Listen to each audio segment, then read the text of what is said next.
आपकी एक्सरसाइज है प्रश्न वास्तविक संख्या। सवाल पूछा निम्नलिखित संख्याओं को अभाज्य गुणनखंड गुणनफल के रूप में व्यक्त करना है। अभाज्य गुणनखंड, अभाज्य संख्या उसे कहते हैं जिसमें खुद का भाग जा किसी दूसरी संख्या का भाग नहीं जा। उस वजह से क्या करना है आपको, जैसे आपका क्वेश्चन नंबर 1 है 140, अभाज्य गुणनखंड करना है आपको। अभाज्य संख्या सब छोटी होती है 2, 2 को भाग देंगे 40 में कितना हो गया 70। फिर आप अभाज्य 2 कितना देगा बड़ा 35। अब उसके बाद 3 का भाग 35 में नहीं जा रहा, किस जाएगा 5 का, 5 सत्ते 35 और फिर कितना जाएगा 7 का संख्या थी 140। क्या हुआ है 2 इंटू 2 इंटू 5 इंटू, इसको मैं ऐसे लिख सकता हूँ 2 कितने बार आया है 2 बार, 2 स्क्वायर इंटू 5 इंटू 7, ये इसका आंसर।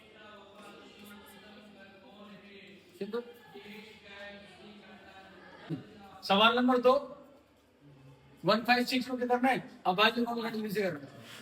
कितने भाग देंगे 2 का, 2 को भाग 2 सत्ते 14, 2 अट्ठे 16 78। 2 का भाग देने का मतलब संख्या का आधा करना है। फिर 2 को भाग देंगे 2 3 6, 2 9 18, फिर कितने देंगे 3 का 3 क्या, और फिर कितने जाएगा 3 का 13। संख्या थी 156 2, 2 की घात 2 इंटू 3 इंटू 13, ये आपका फाइनल आंसर। ये अभाज्य गुणनखंड एक हो गया, 2 3 क्या है 3 8 2 5। अभाज्य गुणनखंड कैसे करना है, 2 को भाग जाएगा नहीं क्योंकि लास्ट के लिए सम नहीं है। अगर लास्ट में सम संख्या होगी तो 2 को भाग जाने का गता ले जाएगा, 5 का भाग जाएगा कितना जाएगा, कितने भाग जाएगा 3 का भाग जाएगा, 3 का 3, 3 दूनी 6, बचेगा तो 2, 3 सत्ते 21 और 3 पंजे 15। फिर कितने जाएगा 3 का, 3 चौका 12, 3 दूनी 6, 3 पंजे 15, फिर कितने जाएगा 5 का, 5 अट्ठे 40 और 55 25। फिर आपको कितने जाएगा 5 का जाएगा, 5 का 5 बजे 3, 5 सत्ते 35 और फिर कितना जाएगा 17। क्या हो जाएगा आपका 38, 25 का गुणनखंड कितना हो गया 3 की घात 2 इंटू 5 की घात 2 इंटू 17, ये इसका फाइनल आंसर। तो सवाल है आपका 5005, कितने भाग जाएगा बेटा 5 का, 5 का 0 0 5 का कितने भाग जाएगा 7 का, कितना आएगा 7 का 7, बचे कितने 3, 7 21 728, बचने कितने आपके 7 21, फिर कितने भाग जाएगा 11 का, 11 से 13 भाग और फिर कितने भाग जाएगा 13 का 13, कितना जाएगा आपका 5 0 0 5, 5 इंटू 7 इंटू 11 इंटू 13, 7 4 2 9। अभाज्य गुणनखंड से क्या करना है इसका, कितने भाग जाएगा 17 का भाग जाएगा इसमें। देखो ना 2 का जा रहा है, ना 3 का जा रहा है, ना 5 का जा रहा है, ना 7 का जा रहा है, ना 11 का जा रहा है, ना 13 का जा रहा है, कितने भाग जा रहा है 17। कितना आएगा 4 3 7, कितने भाग जाएगा 19 का 23 आएगा और फिर कितना आएगा, कितना हो गया 7 4 2 9 का गुणनखंड हो गया 17 इंटू 19 इंटू 23। ये आपको क्या हो गया पहला प्रश्न जो था आपका निम्नलिखित संख्याओं का अभाज्य गुणनखंड से क्या करना है, गुणनफल को रूप में व्यक्त करना है। यानी कि अभाज्य गुणनखंड से गुणा करने ये गुणनफल हो गए, यानी इसका इसका इसका मल्टीप्लाई करेंगे तो ये आएगा। नंबर 2 पूर्णांकों को निम्नलिखित युग्मों को एचसीएफ एलसीएम ज्ञात कीजिए और इसकी जांच कीजिए कि 2 संख्याओं का गुणनफल एचसीएफ इंटू एलसीएम के बराबर है। पहली संख्या क्या है 26 और आपका 91।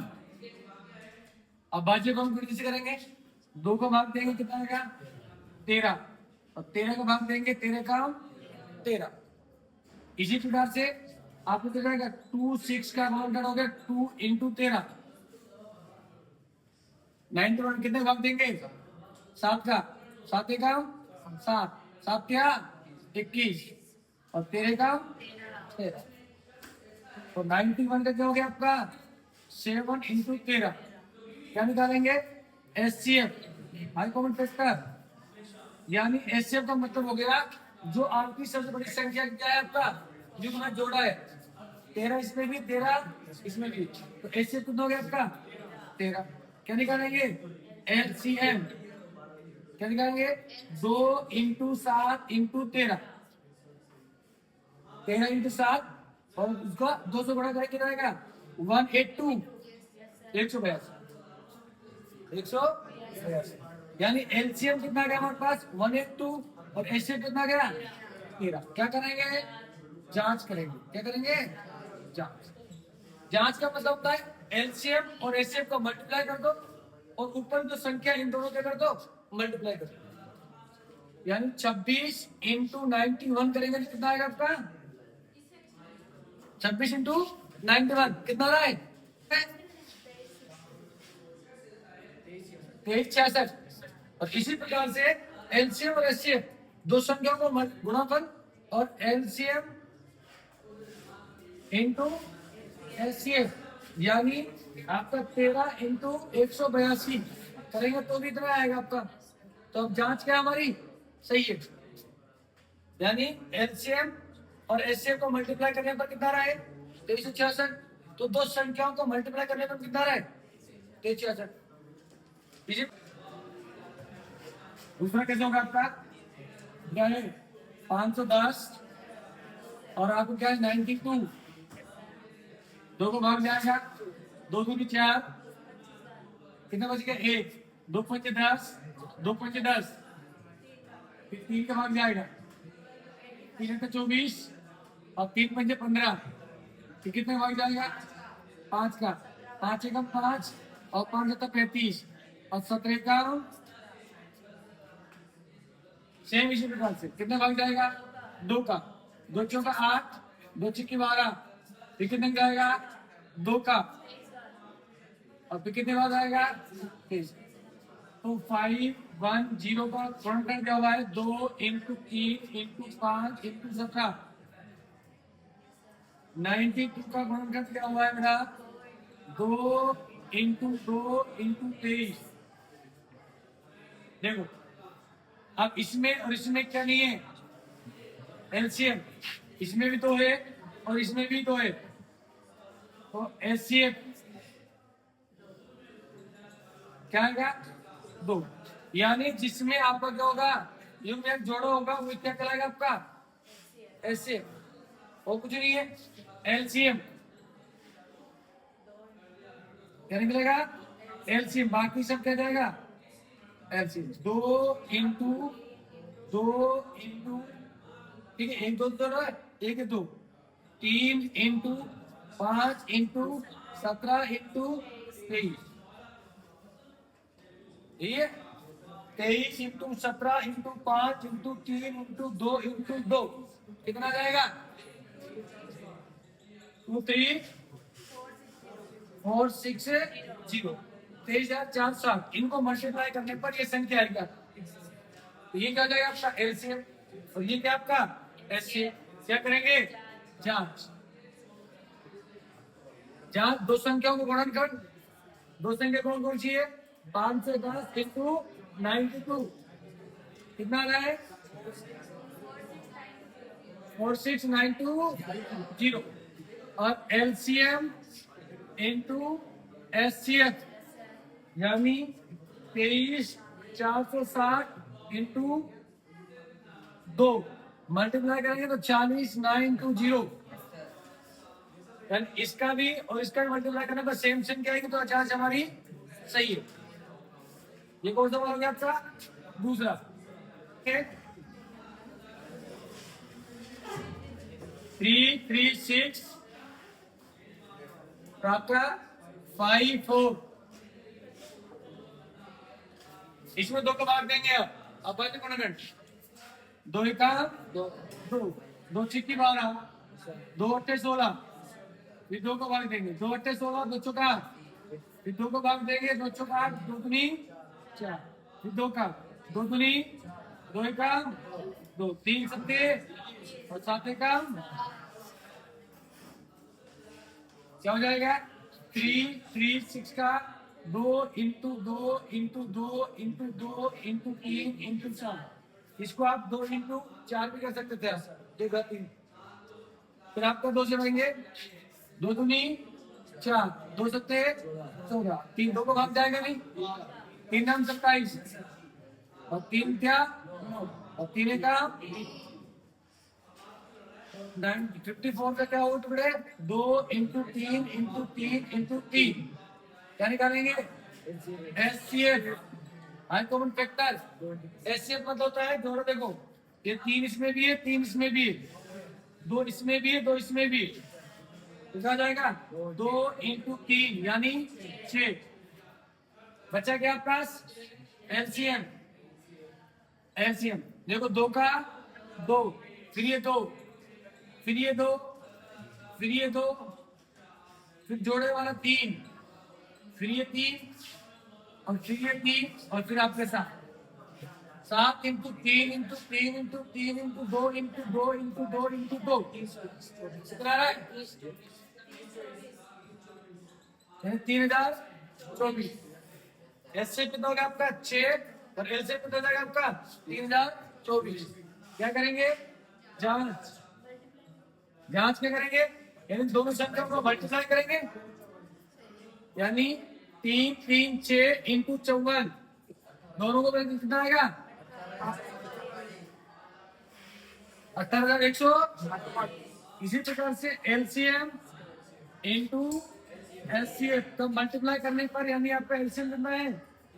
30 24 और आपका 6, 18,144, ये आपका फाइनल आंसर।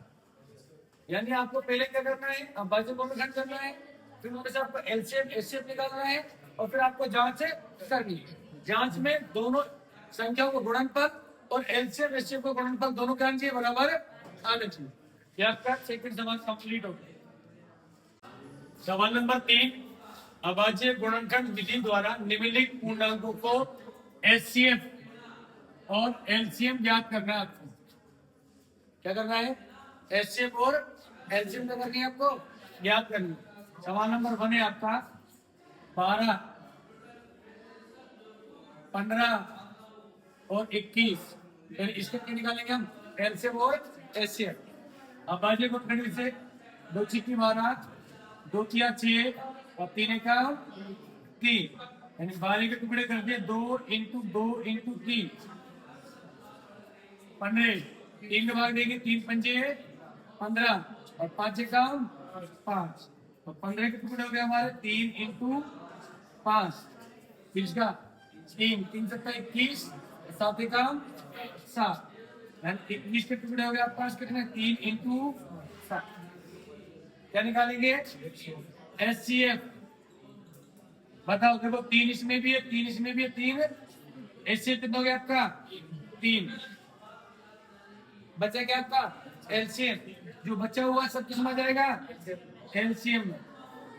देखो 2 into 2 into 3 into 5 into 7, 7 into 5 करेंगे, फिर से संख्या 3 से मल्टीप्लाई करेंगे, 2 से करेंगे, फिर 2 से करेंगे, कितना आ रहा है? यानी कितना? 7 इंटू 5 इंटू 3 इंटू 2 इंटू 2 करें, कितना जाएगा? 420।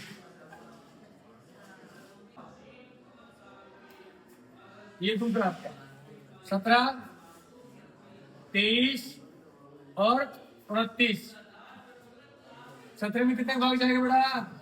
17 का 17 और अभाज्य गुणनखंड नहीं।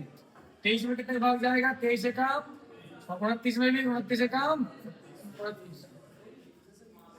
तो 17 का जो टुकड़े हुए हैं 17 इंटू 1, 23 के टुकड़े हुए 23 इंटू 1 और 29 के जो टुकड़े हुए बेटा कितना है? 29 इंटू 1।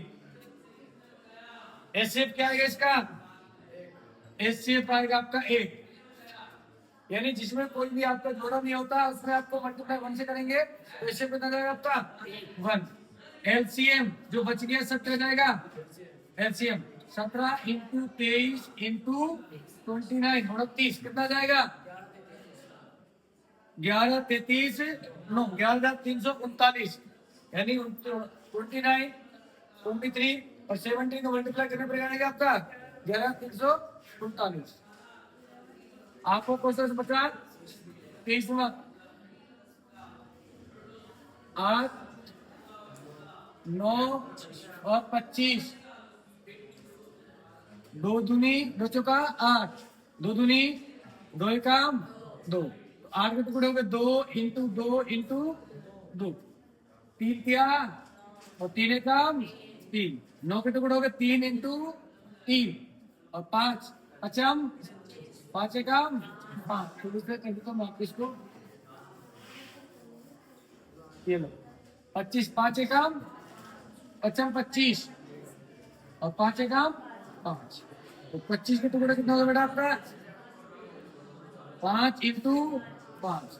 देखो एचसीएफ क्या आएगा 1, एचसीएफ 1, क्योंकि देखो इसमें भी कोई जोड़ा नहीं है, इसमें 3 नहीं है, इसमें 2 नहीं है, इसमें 5 और 2 नहीं है, इसमें 3 और 5 है नहीं, इसमें कोई भी क्या नहीं है जोड़ा नहीं है, इसमें क्या आएगा 1। एलसीएम क्या जाएगा बेटा 2 into 2 into 2 into 3 into 3 into 5 into 5 कितना जाएगा 1800, ये इसमें क्या जाएगा एलसीएम। सवाल नंबर 4, एचसीएफ 306 657 को दो संख्या दे रखी है, 9 दिया हुआ है, एचसीएफ कितना दिया हुआ है 9, क्या ज्ञात करवाना है एलसीएम। जब ऐसा सवाल आ जाए तो आप क्या कर सकते हैं दो संख्याओं का गुणनफल बराबर एलसीएम इंटू एचसीएफ, या फिर दो संख्या गुणनफल हम ए इंटू बी बराबर एलसीएम इंटू एचसीएफ, ये भी लिख सकते हैं। ए यानी एक संख्या मानी हमने 306 इंटू बी यानी 657 बराबर एलसीएम, एलसीएम हमें ज्ञात करना है एलसीएम इंटू एचसीएफ कितना दे रखा बेटा 9। अब बराबर निकल सकते तो मल्टीप्लाई होती कहां जाती है डिवाइड में भाग में जाती है, तो 306 इंटू 657 बटे कितना जाएगा 9 बराबर एलसीएम। ठीक है, अब आपका एलसीएम हो गया, अब काट लो इसको, 3 से काट लो, 3 किया 9, 3 एकम 3, 3 दूनी 6, फिर 3 से काट लो, 3 दूनी 6, 3 एकम 3, बचे कितना आपको 2, 3 नाम 27, 102 और 219 का मल्टीप्लाई करेंगे कितना जाएगा आपका 2 2 एलसीएम यानी 22,338 क्या जाएगा आपका एलसीएम कितना 5। जांच कीजिए कि क्या किसी प्राकृतिक संख्या n के लिए संख्या 6n अंक 0 पर समाप्त हो गए, यानी जो संख्या का अभाज्य गुणन करने पर 2 और 5 आ जाए वो संख्या क्या होगी 0 पर समाप्त होगी। आंसर क्या होगा इसका, किसी भी संख्या को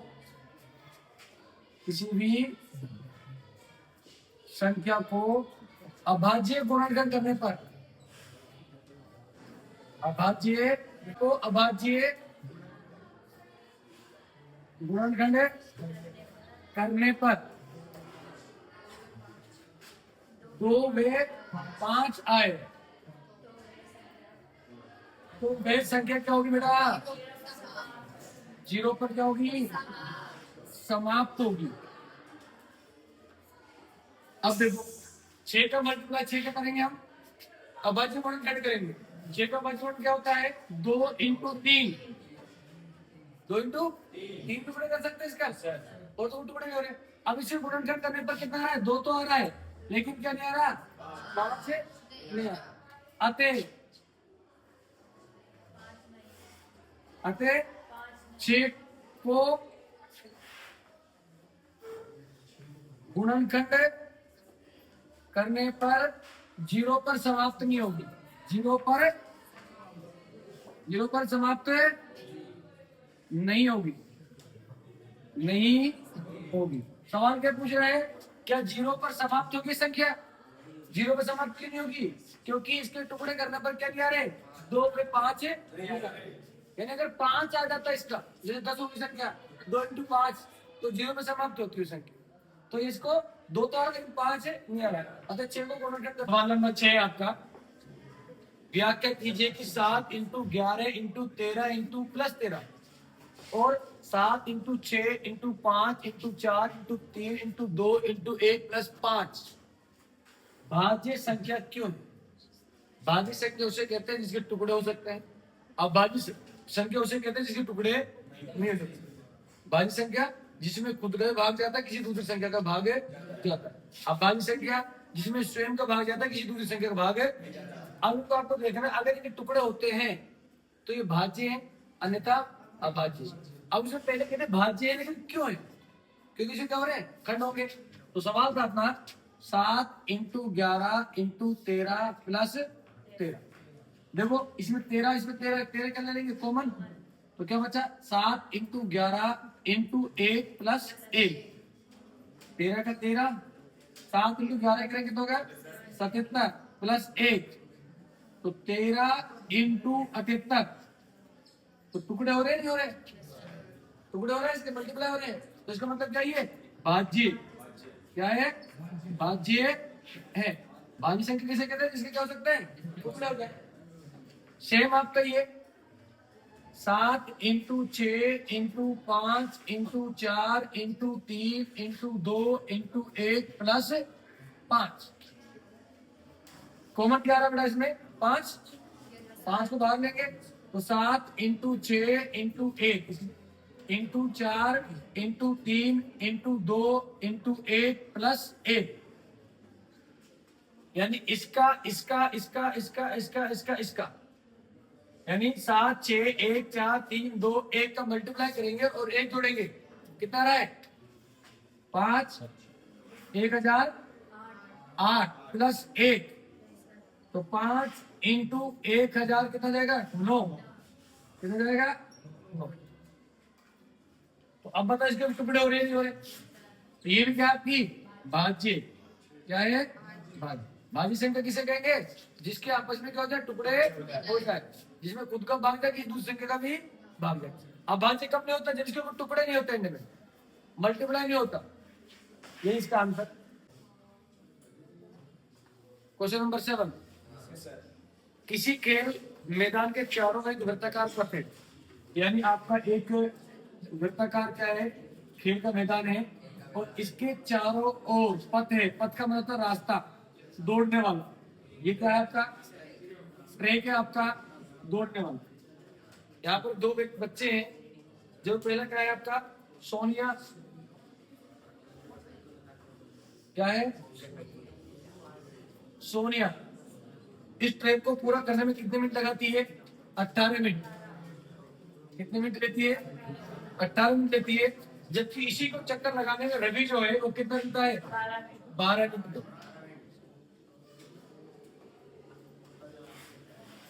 ये एक वृत्ताकार आपका क्या है, पथ है। इसको यहां से आपका दौड़ना स्टार्ट किया और इसको दौड़ने पूरा करने में जो सोनिया है कितने लेती है, 18 मिनट लेती है। और रवि है, इसको पूरा करने में कितने मिनट लेता है, 12 मिनट। तो बताओ वो फिनिश टाइम कितने मिनट बाद वो आपस में क्या कहोगे, एक साथ आएंगे, आपस में कितने मिनट बाद आएंगे।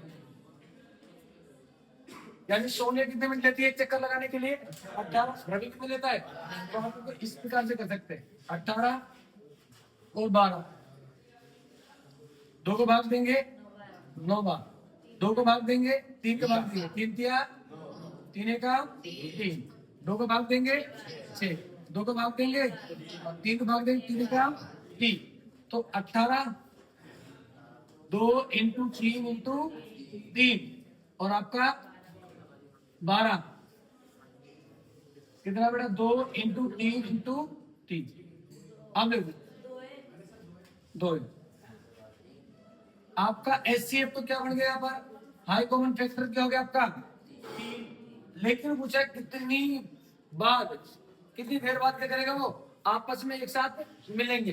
तो क्या बचेगा, एलसीएम निकालना है। एलसीएम क्या हो जाएगा आपका 2 इंटू 2 इंटू 2 इंटू 2 कितना हो गया आपका 6। एलसीएम क्या जाएगा आपका 2 इंटू 2 इंटू 2 और इंटू 3 इंटू 3। एक तो आपको फिर काटना पड़ेगा यहाँ, ठीक है। 3 तिया 9, 9 दूनी 18, 18 दूनी 36, यानी 36 मिनट बाद, 36 मिनट बाद रवि और कौन, सोनिया क्या करेंगी, एक साथ मिलेंगे, एक साथ पत्तो। तो यहाँ भी कह रहे हो, यहाँ से दौड़ स्टार्ट किया, सोनिया से चक्कर लगाने कितने मिनट चाहिए 18, रवि कितने 12, यानी फास्ट दौड़ता है। तो वो कितने मिनट बाद आपस में एक साथ इस पथ पे आएंगे। इसका मतलब क्या हो गया आपका 36 मिनट बाद। तो 18 दूनी 36, 18 दूनी 36, यानी सोने कितने चक्कर लगाए, सिर्फ 2, और 36 में कितने भाग देंगे, भारतीय 36, यानी 3 चक्कर कौन लगा देगा, रवि। सोने की बाद 2 चक्कर लगेंगे और रवि कितने चक्कर हो जाएंगे, 3 चक्कर।